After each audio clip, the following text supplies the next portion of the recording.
Telefonla karanlığa vereceksiniz demem mi? Drujbadan ne geldi? Bugün bayram çıkıyor aklına. Assalomu alaykum aziz tumandoshlar. Drujbada ne gap nomli videorolikimizda Xudo xolasa oqshom aytib o'tgan mustaqilligimizning 35 yilligiga bag'ishlangan konsert dasturi boshlanyapti. Sizlarga qisqacha videolarni ko'rsatib boraveraman. Uzoqda yurganlar uchun albatta bir like'larni bosib, Drujbada ne gap kanalimizga obuna bo'lib qo'yaverasizlar. Xalq kelishni boshladi.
Bu yıl yurtumuzda Özbekistan Respublikası Devlet Müstakilliğinin 35 yılligi, yegona vatan, yegona xalq bo'lib, yangi hayot va kelajak yanada ortmoqda. O'tgan tarixiy davr mobaynida qanday imkon yutuq va natijalarga erishaylik. Mustaqillik g'oyasi, istiqlol ruhi bizga doimo tayanch bo'lmoqda. Bugun biz cheksiz iftixor bilan ayta olamizki,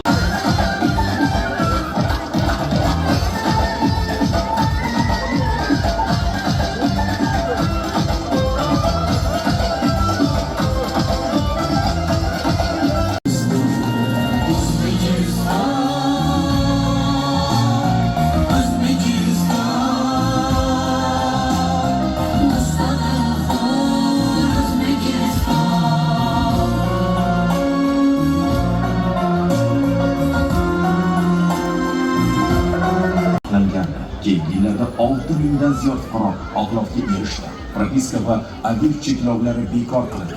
Taqdir taqozosi bilan fuqaroligi bo'lmagan 80 000 kishiga O'zbekiston pasporti berildi. Javohir Sindorov va Nodirbek Abdusattorov kabi grossmeysterlarimiz o'zlarining uzluksiz g'alabalari bilan intellektual sohada ham o'zbek yoshlari tengsiz ekanini isbotlashmoqda.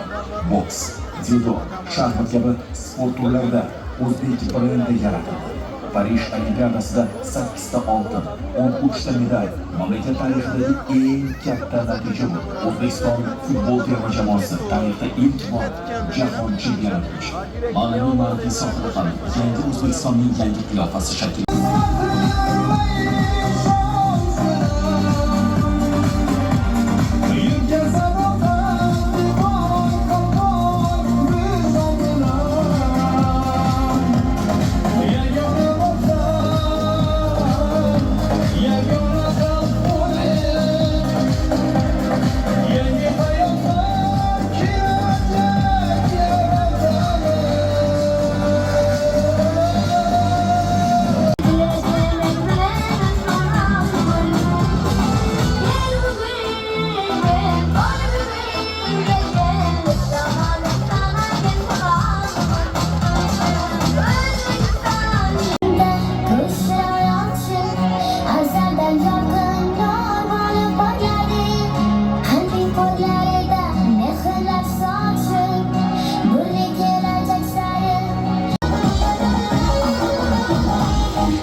sensiz geçmez.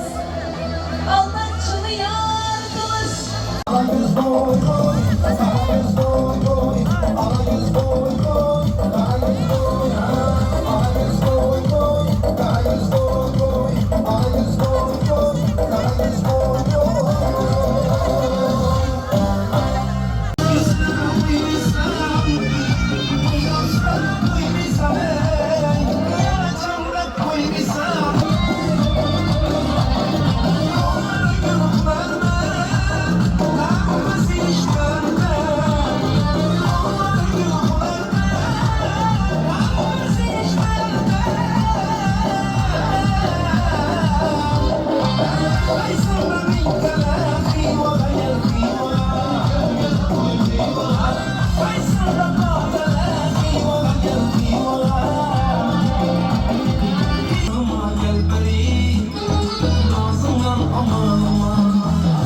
shoirlar bor o'z yurtim butun olam arab degan tarixon.